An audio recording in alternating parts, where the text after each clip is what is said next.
Kaole nilikuwa ni msanii wa 8 au wa 9. Kwa hiyo sikupata changamoto yoyote kwangu mimi. Na Mungu akiamua kufanyia njia haupambani sana.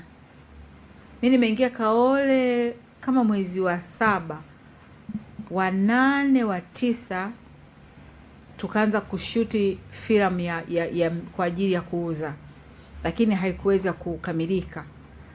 Na ndo mara ya kwanza nasimama kwenye kamera, lakini haikukamilika. Mwezi wa 10 tukaletewa taarifa kwamba kuna kikundi kinatoka kwenye TV, ITV, kwa hiyo tunatafuta kikundi kipya.